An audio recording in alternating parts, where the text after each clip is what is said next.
Hi everyone, welcome to my channel Physiology. Today our topic is the CO2 transport.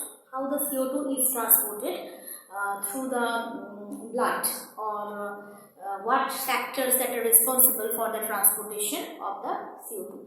Before going to this, I just tell you some words that the CO2 transport is very important, but oxygen transport also important. So oxygen transport I just explained in my previous video. You just check out that video, how the oxygen is transported through the hemoglobin from from lungs to tissue, and what compound is formed and how the structural conformation is changed in the hemoglobin. I all everything explained in my previous video. You just check out that one, okay? And also you have to I have a request to you that please subscribe my channel. Otherwise I have aim to supply all the informations that are very important for the biological science. That there are many different types or different topics that are present in the biological science, and that included microbiology, genetics, biochemistry, physiology, botany, everything. And I will try to give the informations about every topic, but it is very time is very important, because everything is not possible to explain you within very short period of time. So if my channel will be run, okay, then I can try to give you my level best, okay? So please you subscribe my channel. Otherwise if 1K is not completed, then this channel will be totally cancelled by the organization. So please, I request you just subscribe my channel to continue this channel, okay? Now let's start about the topic CO2 transport. How the CO2 is transported. Generally there are three ways, okay? There are three ways that are very important for the transportation of the carbon dioxide. First, either CO2 is transported as a dissolved way. Okay, dissolved way, that means CO2 is easily dissolved within water. Water present where? Within the blood, or that means you know all that blood containing plasma and the cells, cellular part. Okay, so within the plasma there are maximum amount of water. Okay, and CO2 has a tendency, obviously tendency is to dissolve within the water during the transportation, or it is it can easily dissolve within water to transport from the tissues to the lungs. Clear? But you all you can see here that 7% only carbon dioxide is transported in dissolved form. We know that CO2 has a tendency to dissolve within the water than oxygen, and it can transport through the blood. But there are very little chance to dissolve only 7% of carbon dioxide within water. So only 7% of carbon dioxide that is totally formed within our tissue is transported through the dissolving situation or dissolving condition. Okay. So how the other parts or maximum amount of carbon dioxide, that totally suppose 100% of carbon dioxide is produced within our tissues or the cells, then how can they transport it? Clear? So the second part is as carbamino compound. Here the role we can see that hemoglobin has important role. But hemoglobin has important role, we know that, but only 30% of carbon dioxide is transported through the hemoglobin. Okay, so here what happened? Actually carbon dioxide just they react with the globin part of the hemoglobin. Okay, they react with the globin part of the hemoglobin that present in the RBC, and this is the reaction. You see here the CO2 that react to form this one, and I just write here in the bonding form. Okay, so actually this is formed. This is called the carbaminohemoglobin. But here we can see that only 30% of the carbon dioxide is transported in the form of the carbaminohemoglobin. Here, but here the 2-alpha and the 2-beta globin chain is very important because only carbon dioxide bind in that 2 part, 2-alpha and 2-globin chain. This is the site where the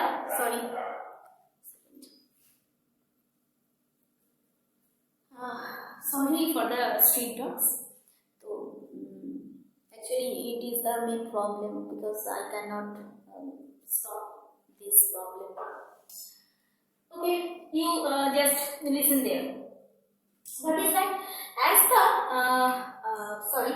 2-beta and 2-beta chain and the 2-alpha chain is very important. Okay, 2-alpha chain and 2-beta chain is very important because CO2 bind the terminal amino acids of 2-alpha and the 2-beta globin chain. Okay, but here through this process only 30% of the carbon dioxide is transported. Then 70% maximum amount of the carbon dioxide, how the transported? The maximum amount of the carbon dioxide that transported as the bicarbonate ion. As bicarbonate ion, ACO3 minus. Okay, so here 70% is transported. What happens there? CO2 reacts with water. Here also water is very important but not in dissolving form. Here CO2 reacts directly with the water to form the H2CO3, that is called the carbonic acid, and the carbonic acid is not stable. Obviously in presence of the enzyme, this is the carbamino anhydrase. In presence of carbamino anhydrase, carbon dioxide and water react to form the H2CO3. That is not stable and it breaks down into hydrogen ion and the HCO3 minus. So this is called the bicarbonate ion. And this bicarbonate, as a bicarbonate ion, actually the carbon dioxide is transported. And during the transportation, some HCO3 that moves out the blood plasma. And why the moves out blood plasma?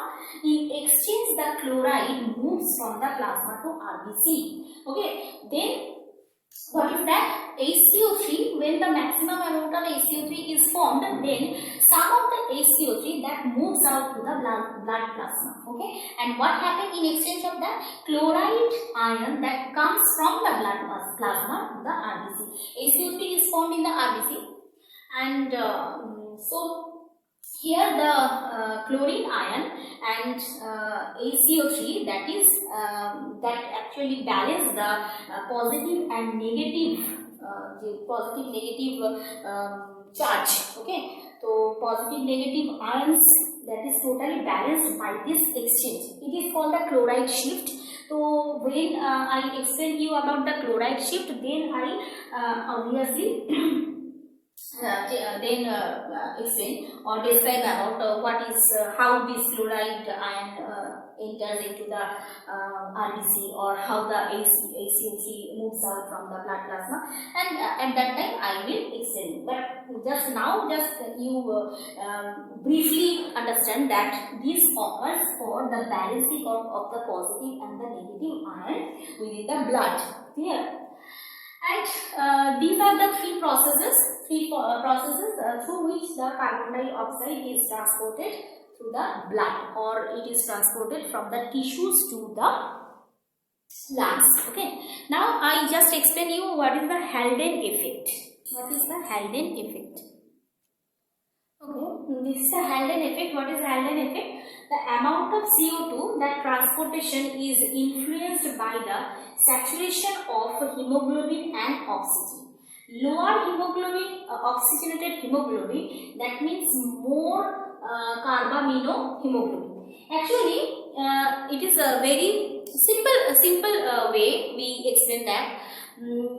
If the oxygen is totally saturated with the hemoglobin, then there is no space for binding of carbon dioxide with the hemoglobin. Okay, so in case of deoxygenated hemoglobin situation, carbon dioxide has maximum tendency to bind with the hemoglobin, okay, than the oxygen. So if the hemoglobin is not saturated by the oxygen, then the carbon dioxide has a tendency to bind with that. But we learned that the carbon dioxide totally bind with the hemoglobin, transport from the tissues to the lungs only 30%. Okay, so actually, and maximum that 70% is transported from the tissue to the lungs in the form of the bicarbonate ion. So here the transportation totally hampered. Okay, the little amount, that is hemoglobin, helps to transport the carbon dioxide, that is hampered by the formation of HbO2, or when the hemoglobin is totally saturated by the oxygen, then it cannot transport the carbon dioxide. So that's why only 30% it can transport from the tissue to the lungs. Clear? And this is the relation between the oxyhemoglobin and this carbamino hemoglobin. This relationship, that is totally called the Haldane effect. And what is the role of the hydrogen ion or the proton? I explained it in my previous video where I explained how the oxygen is transported and what is the role of the proton or the hydrogen ion. You just check out that one. Here I briefly explain what is the actual situation over here. So deoxyhemoglobin that transport more CO2, we just learned that, and deoxyhemoglobin also buffers, that is hydrogen plus than HbO2. That means H plus proton, it has also a tendency to bind with the hemoglobin for maintaining the buffer system of the blood. Okay, and by removing H plus and promoting this CO2, if hydrogen ion is removed, okay, if hydrogen ion is removed from the hemoglobin, this H2CO3 then formed. Clear? CO2 and H2O, that H2O present within the blood, it forms the H2CO3. Only it is possible when the H plus is totally removed by the from the hemoglobin. Clear? So by removing H plus and promoting this, that means H plus when removed, then H2CO3 is formed. I explained it, H plus, what is the role of H plus in lungs and the tissue. You just check out my previous video. Here I just briefly explained. And this buffering system must absorb the excess proton, and it is the actual role of the buffer system because it absorbs the excess proton or hydrogen ion. So this is the transportation of the carbon dioxide, and what is the role of, what is the Haldane effect? This is the relationship between the partial oxygen pressure and the partial carbon dioxide, not partial pressure. Okay, oxygen pressure and with the carbon dioxide pressure. That means the saturation of the oxygen and the saturation of the carbon dioxide. How much oxygen is transported, that is totally related with the how much carbon dioxide is transported. If the oxygen is less transported with the help of hemoglobin, then more carbon dioxide is transported through the hemoglobin. Obviously, more means not more than 30%, obviously within 30%. So this is the carbon dioxide transportation, and I think you can understand about this. Okay, and thank you.